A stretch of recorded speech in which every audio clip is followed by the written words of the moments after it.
ニルトンチャンネルです。今日は窓用クーラーをバックドアの部分に設置してみました。そのセッティングした映像がこちら。実はこの施工方法、防犯対策もバッチリで、雨も降り込まず、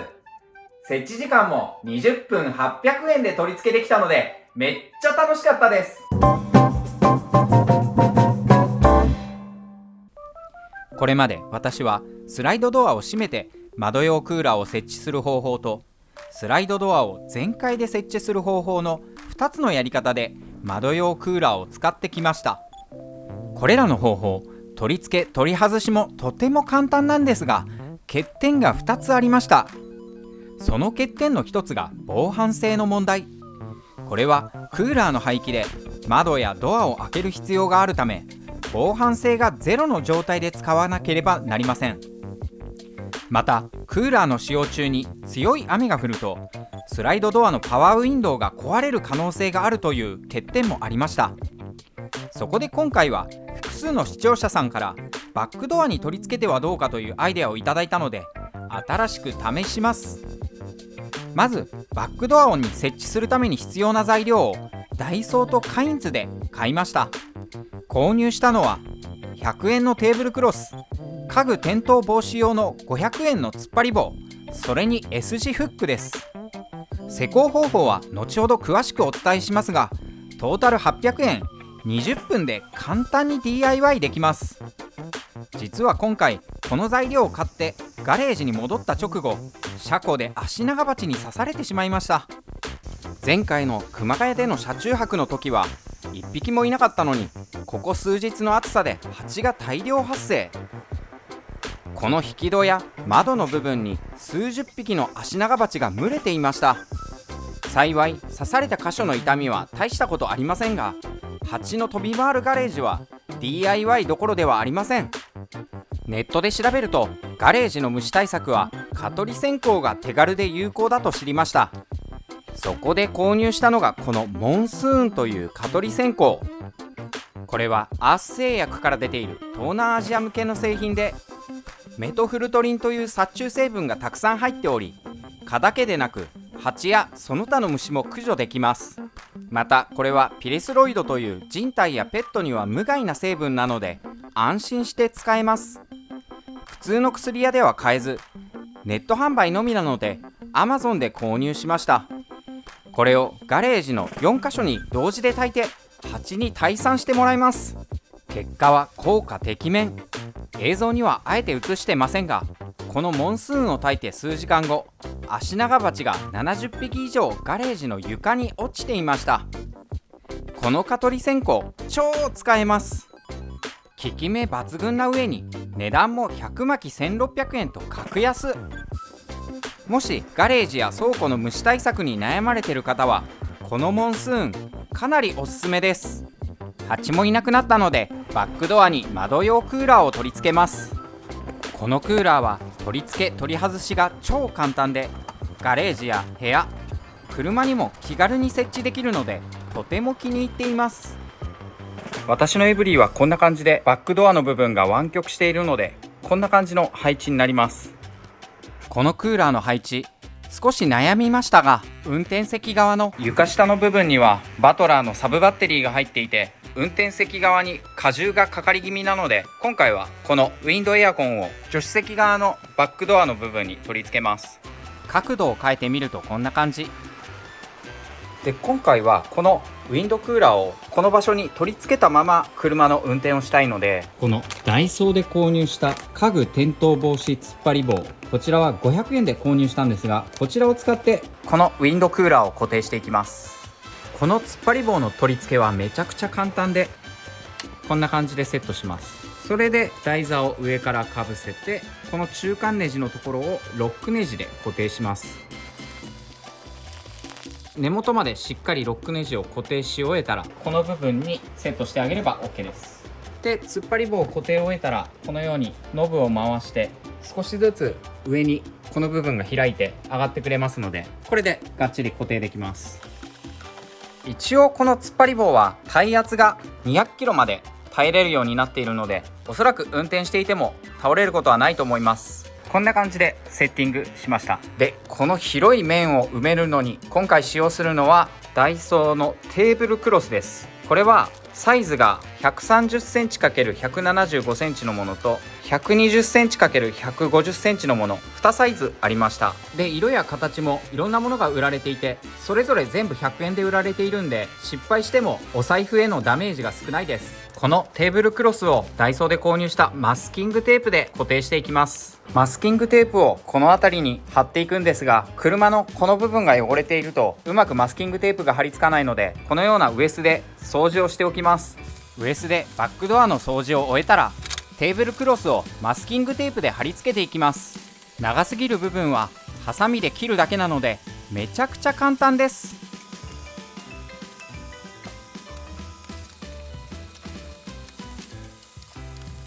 はい、こんな感じでマスキングテープで全面を覆いました。で、この部分なんですけれども、この部分はバックドアの鍵がかかる部分になっていますので、テーブルクロスで塞がずにそのままドアが閉められるような仕組みにしました。ここまで来たらこの部分の穴をくり抜くんですけれども、この部分だけをくり抜いてテーブルクロスを貼っていきます。で、この穴の切り抜きはカッターナイフを使って切り抜いていきます。下のウィンドクーラーを傷つけないように少しこのように持ち上げながら切っていきます。このテーブルクロスすごく薄いので、こんな感じで簡単に切ることが可能です。このテーブルクロスを切る作業、切り口はマスキングテープで隠れるので雑に切っても全然大丈夫です。で、ここまでカットし終えたらこの部分をマスキングテープで貼っていきます。この貼り付け方はテーブルクロスをエアコン本体に直接貼るようなイメージです。はい、これで取り付けが完了です。この部分もこのパネルの部分だけが外側に出るようにしてあります。で、だいたいトータル20分もあればこの取り付けは全然すぐできると思います。特に難しい技術もいりませんし、マスキングテープとハサミとカッターナイフがあれば取り付けられますので、すごく簡単だと思います。で、このウィンドクーラーなんですけれども、さすがに車中泊する場所でこんな感じで全開して使っていると意外と邪魔だったりすると思いますので、これを半開きで使う方法をネットで見つけたので真似してみます。バックドアの固定に使うのがこちら。これはステン S 管玉付きクロス 155mm のものと 235mm のものを購入しました。これはカインズの金物コーナーに売っています。車中泊で使えそうなものは 155mm と 235mm の2種類でした。これそれぞれ1つ220円ぐらいの価格なんですが、なんと DIY を一切することなくこの部分のドアを固定することができます。ちょっとやってみます。バックドアのこの金具の部分にこんな感じでかけて、この部分で固定します。で、バックドアを閉めるんですが、閉める際にコツがあって、バックドアのこの部分にこんな感じでドアロックがかけられるようになってるんですけども、このドアロックの部分にこのステン S 管玉付きクロスをこの部分に合わせて引っ掛けていきます。で、引っ掛ける際にこのように車の外から目で目視しながらバックドアのロックの部分にこんな感じで引っ掛けます。で、押し込んであげるとロックがかかってくれます。横から見るとこれぐらいしか開いてないんですけれども、一応排熱的には問題なくできる形になっています。で、これがいいのは何にも DIY してないにもかかわらずバックドアに鍵もかけられます。このドアロックはこのキーのロックではかからないので、この運転席の部分にあるこのボタンを押してあげると車の中から鍵がかかって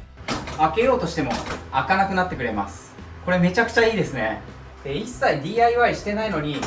こんな感じで鍵がかかってくれて、第三者がこの中に入ることができませんので、そういった意味ではかなり防犯性が高いと思います。で、ロックの解除はこの運転席のドアのところで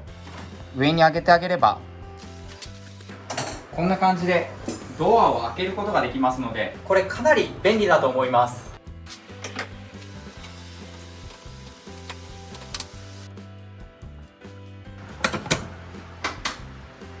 このようにとてもシンプルな仕組みですが、鍵もかけられます。今 155mm のものを使ってバックドアを半開き状態にしてるんですけれども、これをもっと長い 235mm のステン S 管玉付きクロスを使ってみようと思います。こちらも先ほどと使い方は変わらず、玉付きクロスを右側からこのように引っ掛けてバックドアを閉めてあげるだけです。でこのロックはこのノブを回してあげると普通に外れるんですけれども、先ほどと同様運転席のこのドアをこんな感じでロックをかけてあげれば、これがドアロックを解除しようとしても開かないようになります。そしてこの部分を見ていただくと、こんな感じで中から手を入れてこの S 字フックを外そうとしても、ここの部分とここの金具の部分に隙間がないので、この玉付き S 字クロスが抜けない感じになります。なのでこんな感じで引っ張ってあげたりこう動かしたりしても絶対に取れることがありません。これめちゃくちゃいいですね。ちなみにこの 235mm の玉付きクロス、ドアとの隙間がこんな感じで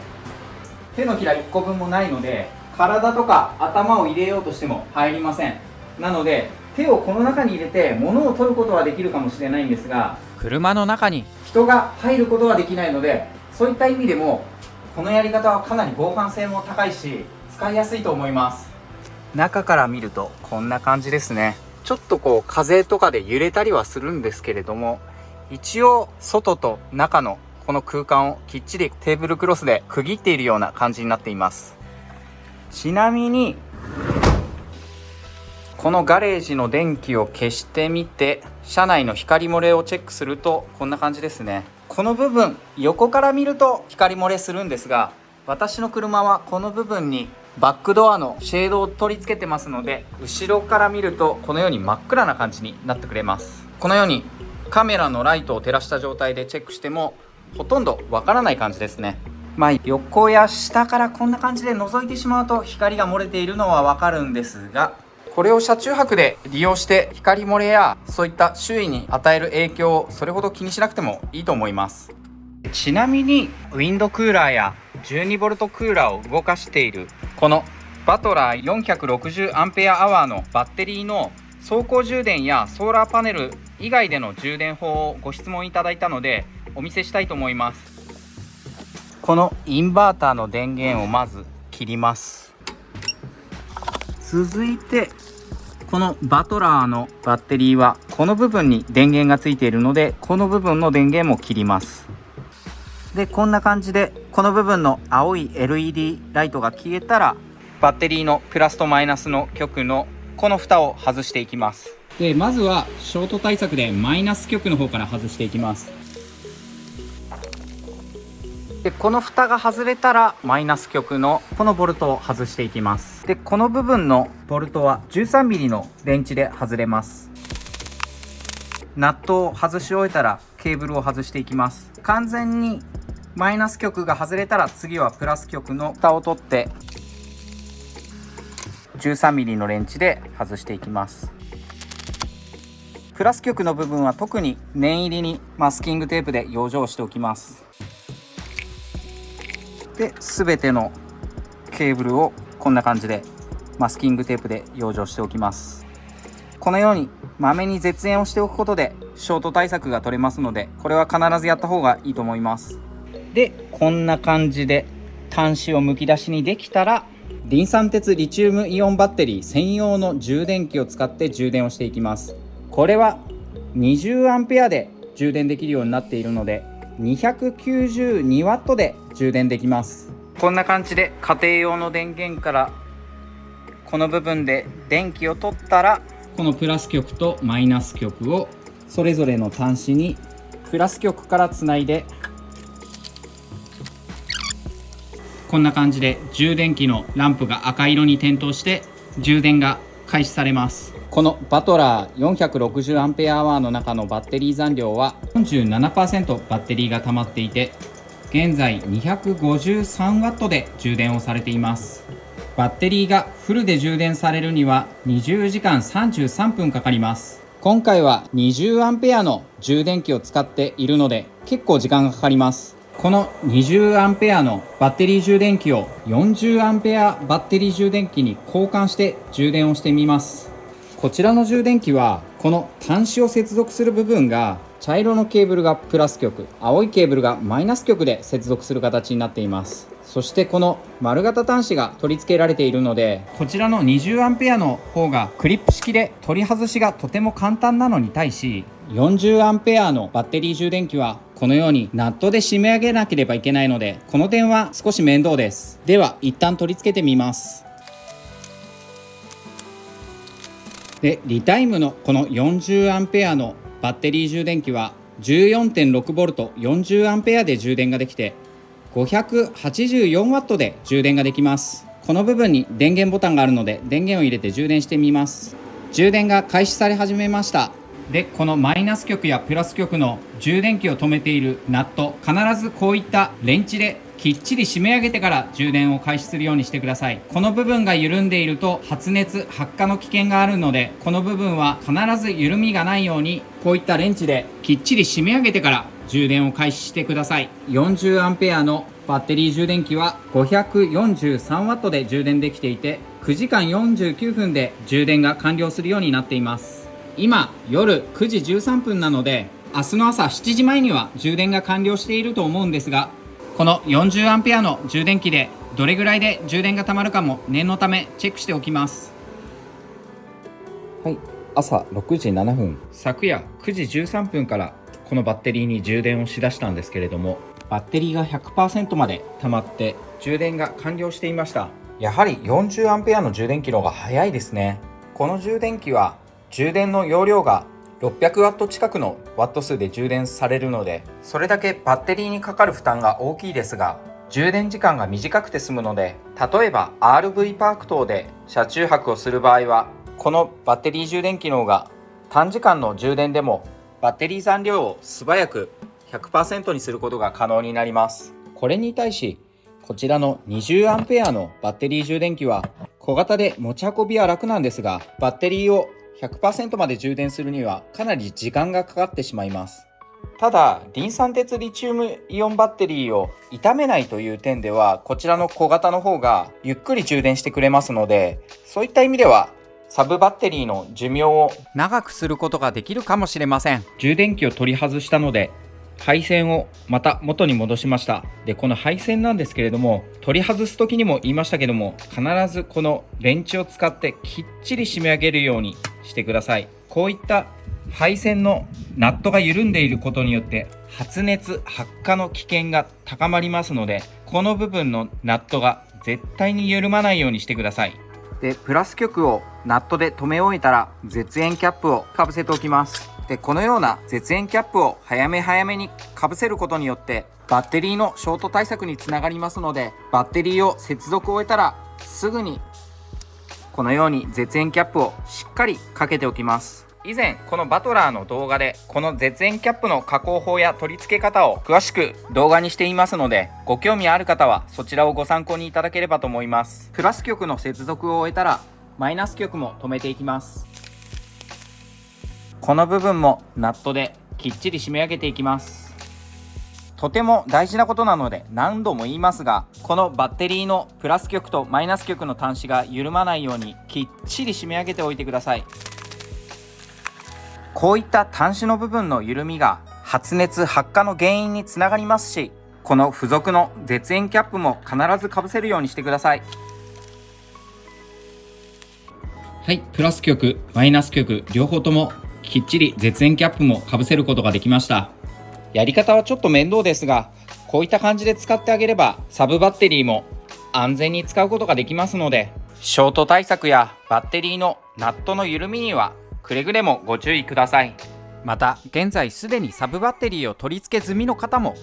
ナットが緩んでないか定期点検することをお勧めします。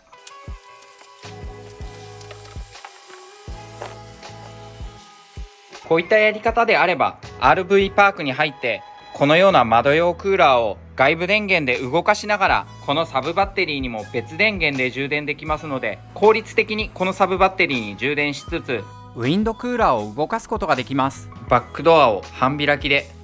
ウィンドクーラーを動かしてみたいと思います。電源は今回は家庭用の電源から電源を取ってウィンドクーラーを動かします。いい感じでめっちゃ冷たい空気が出てますね。すごい気持ちいいです。めちゃくちゃ冷えてます。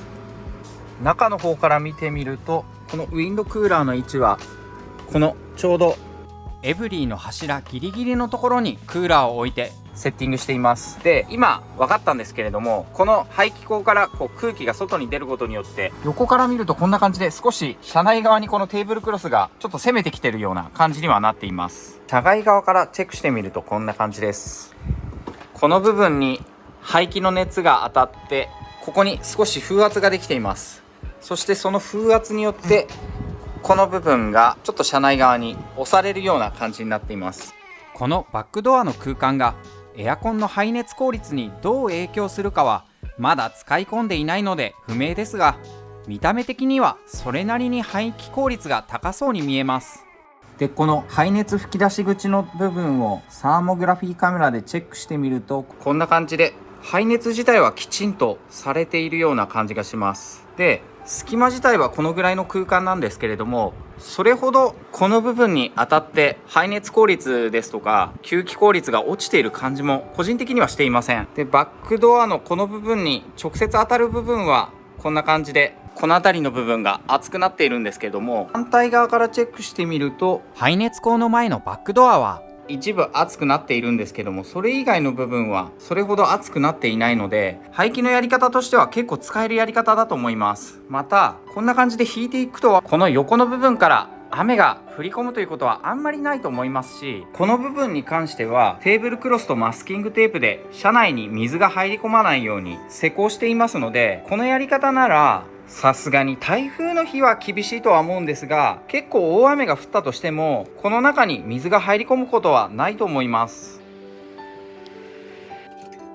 私がちょっと懸念しているのは、このテーブルクロスが薄いがゆえに熱がここから逃げていってるんじゃないかなとちょっと懸念していたんですけれども、こう触った感じ、冷気が逃げてる感じもしませんし、イメージ的にはキャンプで使われるテントのようなイメージですね。テントの中と外ぐらいの違いはあるので、この施工は結構ありなんじゃないかなと個人的に思っています。ただ一点気になるのが、やはりバックドアで給排気口が塞がれるので冷房効率が落ちることで、これはコロナの取り付け説明書にも1メートル以上このウィンドウエアコンから隙間を空けて取り付けるようにとありますので、今回私が取り付けているこのウィンドウエアコンとこのバックドアの幅は一番開いているところで23センチ程度しか空いてなくて、上に行けば行くほどこのように狭くなっているので、そういう意味では冷房効率はちょっと落ちてしまうのはもう致し方ないんですが、このやり方で使ってみた感じで雨も降り込みづらいですし、使いやすいセッティングだと感じます。またこのセッティングのまま外出して鍵をかける際には、鍵穴を利用してこんな感じでロックをかけてあげれば、バックドアの部分をノブを開けようとしてもこのようにロックがかかって開かないので、防犯対策もほぼ完璧に近い感じで使うことができます。これめちゃくちゃいいですね。で、もう一点欠点に気づいてしまったんですけれども、何度かバックドアを開け閉めしているとこんな感じでマスキングテープが剥がれてきちゃいます。で、これはこのようにテーブルクロスのこの表面の部分がボコボコしている素材なので、若干マスキングテープがくっつきづらい素材になっているので、こういった剥がれてしまう部分は少し粘着力の高いこのような養生テープを使って貼り付けてあげれば、これも完璧な方法ではないんですけれども、夏の間使えるんじゃないかなと思うので、とりあえずこの養生テープとこのテーブルクロスのこの作戦で今後車中泊でも使ってみたいと思います。で、お車でワンちゃんと旅されてる方もいらっしゃると思うので、155mm の玉突きクロスもこのバックドアの部分に取り付けて試してみたいと思います。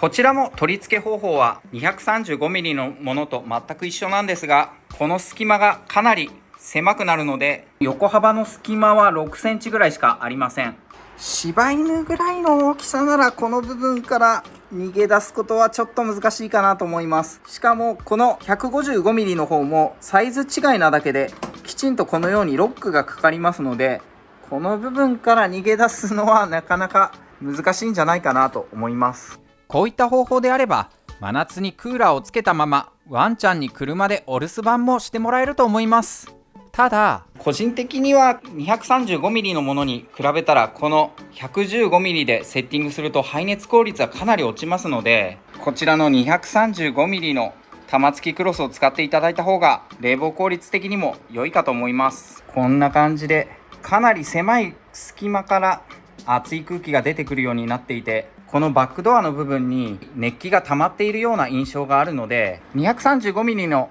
場合はこの部分だけが熱かったんですけれども、 115mm の方を使うとこの辺まで熱くなっちゃってるんでもったいないと思います。サーモグラフィーカメラでチェックしてみても、ここは温風が一番当たるところなんで44度あるんですけども、このバックドアのこの柱の部分もすごく熱くなってます。 41.6 度とかで、この 235mm の方でしばらく動かしてみたので、この隙間の状態でサーモグラフィーカメラでチェックしてみても、この横の隙間は先ほどよりは熱くなっていません。特に先ほどはこの辺りがすごく熱くなっていたんですけれども、38度ぐらいですね。で、バックドアを開けてみてチェックしてみます。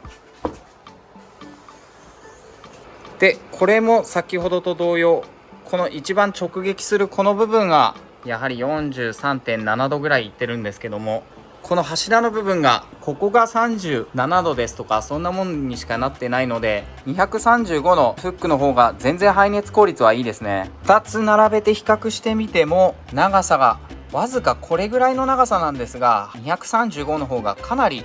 排熱効率がいいので、個人的にはこちらの長い方を使った方がいいんじゃないかなと思っています。この後窓用クーラーを設置したまま200キロ以上運転しました。ご覧のように突っ張り棒のおかげでクーラーは一度も倒れることなく安定して運転できました。まだ車中泊で詳しく試せてはいませんが、次回以降の動画で使用感を詳しく検証します。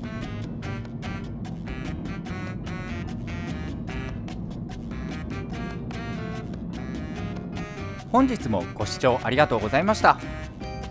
次回以降の動画も楽しんでいただけるような動画にしていきますので、チャンネル登録やグッドボタンで応援していただけると嬉しいです。